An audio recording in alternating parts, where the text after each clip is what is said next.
چند گوشوں کو بھی آپ کی سماعتوں کو زحمت دوں جو یہاں پہ اب تک نہیں آئے وہ گوشے. یہ جو آزادی ہے گلگت بلتستان، اس کے پیچھے تھوڑی سی تاریخی پہلو بھی ہے. اسپیشل نوجوانوں سے میں چاہتا ہوں کہ آپ تاریخ کا آئینہ درست کریں. آپ تاریخ کو تاریخ کے زاویے سے دیکھیں تو آپ کے لیے بہتر ہو. اگر اس زاویے سے نہیں دیکھیں گے تو پھر کوئز کمپٹیشن میں بھی آپ کو سوال بھی غلط آئے گا، اس کا جواب بھی آپ کو غلط ملے گا. جس طرح کہا گیا کہ گلگت کی جو آزادی کا جو انقلاب گلگت کا کمانڈنٹ تھا وہ تو میجر براؤن تھا، وہ تو کرنل حسن تھا نہیں. ہماری خواہشات کے برعکس تھا، ہم نہیں چاہتے میجر براؤن، لیکن اس کے کمانڈنٹ تو میجر براؤن تھا. اب یہ بدقسمتی ہے کہ وہ کیسے تھا کیوں تھا، یہ بہت لمبی بات ہے. لیکن میں یہ کہنا چاہتا ہوں کہ 1836 سے لے کر 1947 تک یہ خطہ نہ چاہتے ہوئے بھی ریاست جموں و کشمیر کا ایک اکائی ہوتا ہے، ایک پروونس ہوتا ہے. نہ صرف گلگت بلتستان بلکہ اس کے ساتھ لداخ بھی شامل تھا. یہ گلگت بلتستان اور لداخ 1836 سے لے کر 1947 تک ڈوگرا ریاست جو ریاست جموں و کشمیر تھی اس کی ایک اکائی تھی. اس کے بعد کیا ہوا جناب؟ اس کے بعد یہ ہوا جب یہ معاہدہ ڈوگرے کا ختم ہوا انگریز کے ساتھ 1 اگست 1947 کو، جب اس کا معاہدہ ختم ہوا، اگریمنٹ تھا انگریز کے ساتھ، ختم ہوا تو 1 اگست 1947 کو ڈوگرا رجیم کا آخری جو گورنر تھا بریگیڈیئر گنسارا سنگھ صاحب آ کے بیٹھ گئے گلگت بلتستان کے اوپر. اور اس سے پہلے 3 انتخابات ہوئے ریاست جموں کشمیر کی اسمبلی کے لیے 1934 میں، 37 میں اور 41 میں. گلگت بلتستان کے 5 اسمبلی ممبران نے اس صوبے کی نمائندگی کی اس اسمبلی میں جا کر، اور یہ 3 انتخابات سکردو سے اور آپ کے استور سے کچھ لوگ جا کے نمائندگی کرتے رہے. 1 اگست 1947 کو جب ڈوگرا کا آخری گورنر بریگیڈیئر گنسارا سنگھ گلگت صوبے کا سربراہ بنا تو اس وقت 14 اگست 1947 کو پاکستان بن چکا تھا اور دنیا کے نقشے پر ایک ایسی مملکت کا وجود آ گیا تھا جو نظریاتی بنیادوں پہ بنا. اب ہمارے کنیکشن تو تھا نہیں، کوئی پراکرم ہے نہیں، کوئی جہاز نہیں، کوئی آپ کا رابطہ نہیں. آپ کو کیا لینا دینا تھا پاکستان؟ آپ اس خطے میں تھے، آپ کشمیر کے ساتھ آپ لوگ سری نگر جاتے تھے، علی گڑھ جاتے تھے، دیوبند جاتے تھے، وہاں سے. لیکن یہ بات یہاں تک پہنچی کہ بر صغیر کی سینے پر ایک ایسی مملکت کا وجود آیا ہے جو نظریاتی بنیاد پر دنیا کی دوسری نظریاتی مملکت ہے اسرائیل کے بعد. تو یہ بات جب گلگت بلتستان کی پہاڑیوں سے ٹکرائی تو یہاں پہ لوگوں کا ایک جذبہ تھا، وہ ڈوگرے کے خلاف اکسائے گئے اور وہ اس کے خلاف اٹھے کہ اگر پاکستان ایک نظریاتی مملکت بنی ہے یہاں کے لوگ بھی ڈوگرے کے خلاف بغاوت کرتے ہیں. اور یہ بغاوت کس سے کی جناب؟ پہلے وہ بولے تو نہیں کی، گلگت سکاؤٹ نے کی. وہ سکاؤٹ جو اوت یافتہ تھی میجر براؤن کی، جو حلف یافتہ تھی کہ اس کے خلاف وہ بات کر نہیں سکتی، گلگت سکاؤٹ نے اس کے خلاف عدم بغاوت بلند کیا. یہ 9 اکتوبر نومبر کی بات ہے اور اس کے نتیجے میں گلگت کے لوگوں کو بھی اس سکاؤٹ نے اپنے ساتھ ملایا. کشمیر انفینٹری سے تعلق رکھتا تھا کرنل حسن خان، کپتان تھا، بعد میں میجر بنے، کرنل کہلائے.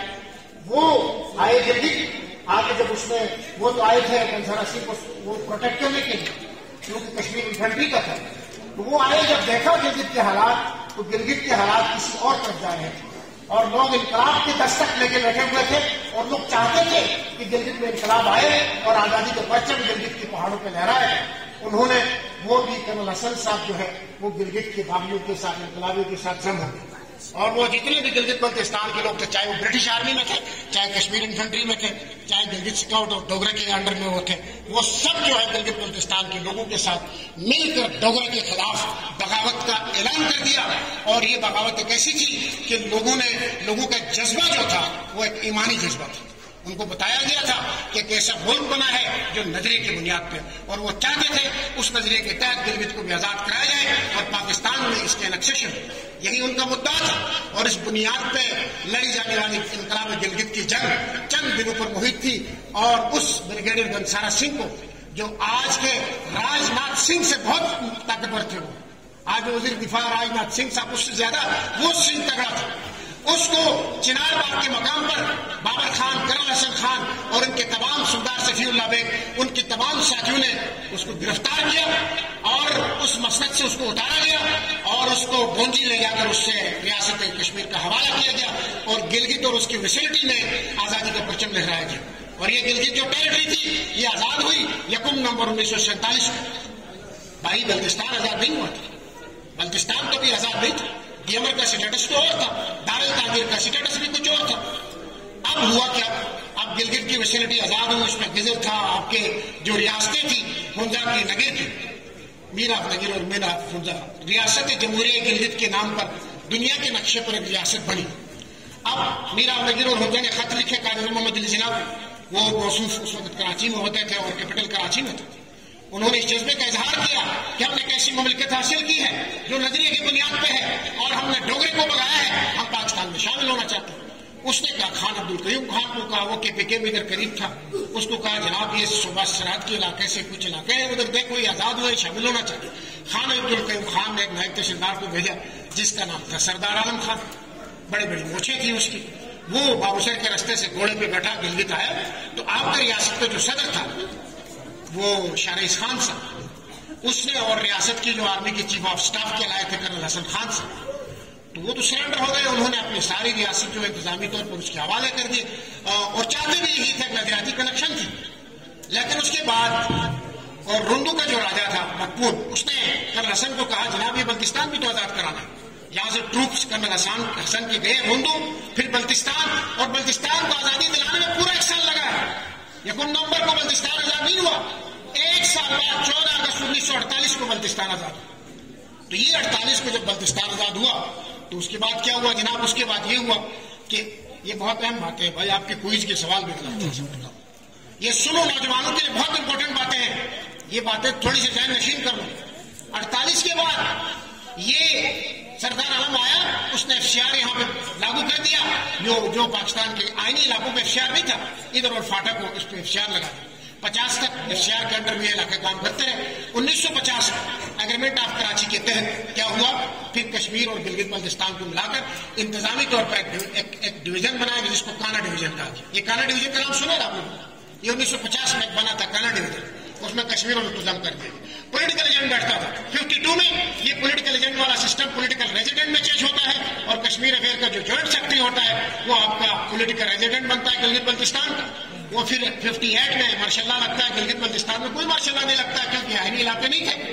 تو 58 میں باقاعدہ اس پولیٹیکل ریزیڈنٹ کا دفتر گلگت میں قائم ہوتا ہے اور اس کے انڈر میں 2 پولیٹیکل ایجنٹ ہوتے ہیں، ایک بلتستان کا ہوتا ہے ایک گلگت کا ہوتا ہے. اور اس کے بعد 1970 میں جا کے 67 میں وہ دفتر قائم ہوتا ہے.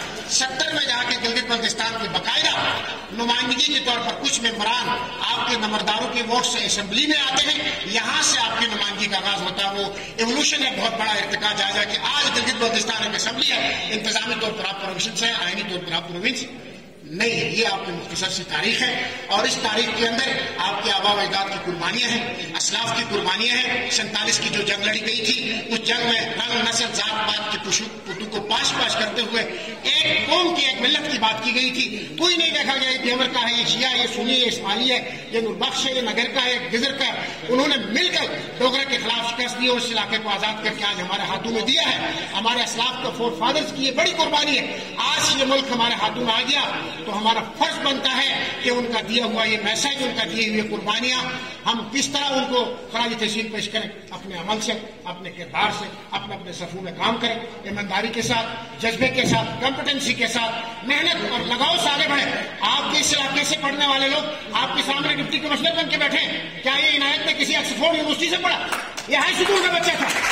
آپ نے ہائی اسکول سے اس نے میٹرک کیا، انٹر کالج سے ایف اے کیا، پھر وہیں سے گریجویشن کر کے کمپٹیٹو ایگزام اگر پورے گلگت بلتستان کو بیٹ کر کے پہلے نمبر پہ آتا ہے تو میرے سامنے بیٹھے ہوئے جو ماتھے پہ سجائے مستقبل کے خواب یہ بچے کل کو کمپلیٹ نہیں کر سکتے، آپ کر سکتے ہیں. اس آزادی کا پیغام یہ ہے کہ آئے ہم عہد کریں اس جذبے کے ساتھ کہ ہم ذات پات، رنگ، نسل اور علاقائی لسانی تعصبات سے نکل کر ایک مضبوط پاکستانی بنے.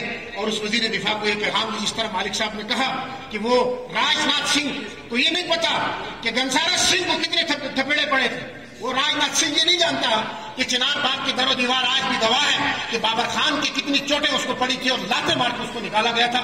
اور اس کو یہ یقین ہونا چاہیے کہ 47 سے پہلے جو نسل ہم نے یہاں سے بگائی تھی وہ راج ناتھ کی نسل تھی، وہ نریندر مودی کی نسل تھی. آج بھی اگر وہ یہ پیغام دیتا ہے، ہم یہاں سے یہ پیغام دیتے ہیں کہ آپ اپنا ایک شوق پورا کریں اور دیکھیں کرگل کے پہاڑ، شیر خان، وہاب خان اور لال جان کے خون سے رنگین ہیں اور ان کی قربانی کی گواہ ہے. ان کو پتہ ہے انڈیا کی دلی اور چوہو نے شیر خان کی اور لال جان کی اور میجر وہاب کی ڈیڈ باڈیز کو سلامی دی تھی, سلوٹ کیا تھا.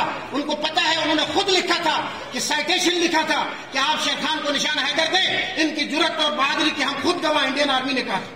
ان کو پتہ ہے یہ ویسے ڈبکیاں مارتے ہیں, یہ کوئی اس طرح کی بات نہیں ہے, لیکن ہمارا فرض بنتا ہے کہ ہم میسج دیں کہ جناب 47 سے پہلے جو نسل بگائی تھی وہ آپ کی نسل تھی, اپنا شوق پورا کریں. اور آخر میں آئیے ہم سب آج کے دن سے عہد کریں کہ اپنے تعلیم کے ساتھ, اپنے کتاب کے ساتھ رشتہ جوڑیں, تحقیق کے میدان میں آگے بڑھیں, ریسرچ میں سائنس اور ٹیکنالوجی کو ذرا اس کا دروا کر کے دیکھیں دنیا کہاں گئی ہے, ہم کہاں پہ پڑے ہیں. ہم شارٹ کٹ کی تلاش میں ہیں, ہم ایک دوسرے کے اوپر کیچڑ اچھالنے کی تلاش میں ہیں, ہم نیگیٹیوٹی رویوں کو آگے پروموٹ کرنے کی تلاش میں ہیں. دنیا کہاں سے کہاں جا چکی ہے. میرے نوجوانوں, میرے بچوں, دیامر کا خوبصورت مستقبل آپ سے کنیکٹ ہے. اگر آپ نے ذمہ داری کا مظاہرہ کیا تو ہمیشہ کی طرح اس دعا کے ساتھ احمد ندیم قاسمی کی میں آپ سب سے آپ کی سماعتوں کو زحمت دینے کے بعد اجازت چاہتا ہوں. خدا کرے کہ میری عرض بات پر اترے فصل گل جس سے اندیشے زوال نہ ہو. یہاں جو پھول کھلا ہے کھلا رہے برسوں, یہاں خزاں کی گزرنے کبھی مجال نہ ہو. خدا کرے کہ میرے ایک بھی ہم وطن کے لیے حیات جرم نہ ہو, زندگی وبال نہ ہو.